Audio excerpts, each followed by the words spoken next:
Sin est l'ancien dieu lune de la Mésopotamie. Son nom a évolué sous différentes formes durant les millénaires.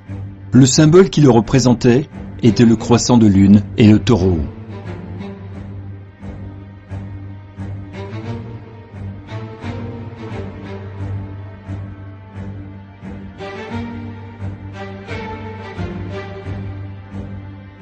À travers les différents royaumes, époques et régions, Sin deviendra Baal.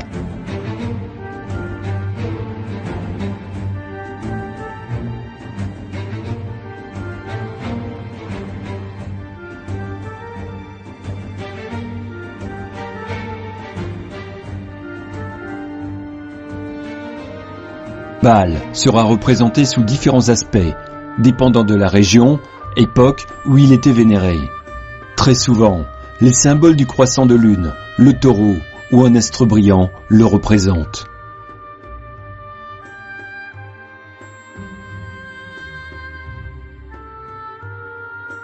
Les enfants étaient donnés en sacrifice à Baal afin d'obtenir des faveurs.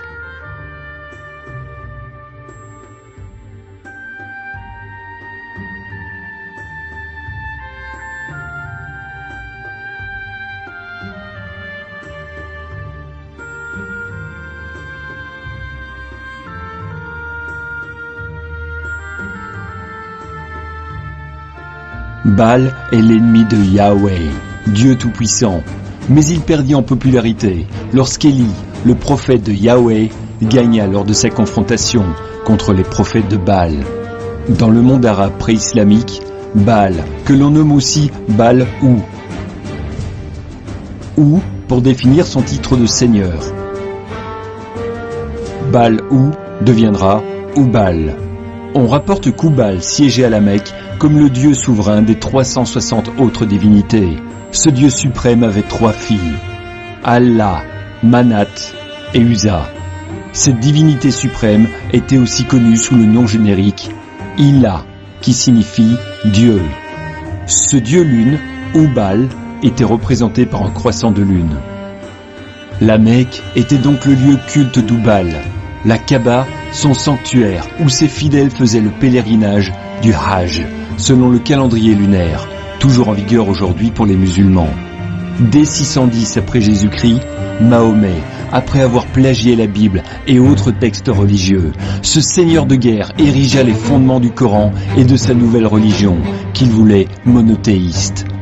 Il remplaça le nom d'Ilah par celui d'Allah. Il détruisit aussi toute référence concernant les idoles, les déesses, les statues, même celles du dieu Oubal, afin d'effacer l'origine païenne de la Mecque polythéiste. Suite à ce changement brusque et critiqué par certains, Mahomet ne conservera que la pierre noire, la Kaaba et le symbole du croissant de lune, afin d'établir une paix durable avec les différents membres de la tribu des Kouraïch et ceux des clans mécois qui s'y opposaient. Ensuite, il déclara qu'il n'y avait pas d'autre Dieu qu'Allah et que Mahomet est son messager.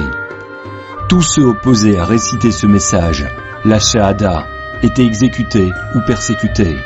Voilà la véritable origine de l'islam. Cette religion n'a pas commencé avec Abraham, comme c'est encore prétendu de nos jours. Ce Mahomet a simplement banni les autres divinités arabes et désignant Allah comme étant le seul vrai Dieu. De plus, Mahomet usurpa la position du Christ en se faisant le seul médiateur entre Dieu et l'humanité. C'est Allah, alias Oubal, n'est pas, n'a jamais été et ne sera jamais le Dieu de notre patriarche Abraham. Si Abraham avait construit la Kaaba, alors pourquoi les archéologues ou historiens ne rapportent-ils pas de preuves historiques du lien entre la Mecque et Abraham? La Bible nous dit qu'Abraham, avec sa famille, quitta la région d'Our, là où le faux dieu de la lune était vénéré. Et Yahweh dit à Abraham d'aller plutôt vers Canaan. Il est flagrant, selon les sources historiques, que les musulmans vénèrent des objets de culte païens, tels que la pierre noire, et que les Arabes pré-islamiques vénéraient des divinités païennes. Il est donc clair que l'islam n'est pas la religion d'Abraham et des prophètes de la Torah. C'est pourtant ce que les musulmans affirment. Allah n'est qu'une divinité lunaire associée au croissant de lune qui chevauche les mosquées et leurs minarets. La signification de Oubal Sin, Allah, est contrôleur de la nuit et maître des ténèbres. Son emblème, c'est le croissant de lune si célèbre dans le monde islamique, encore aujourd'hui.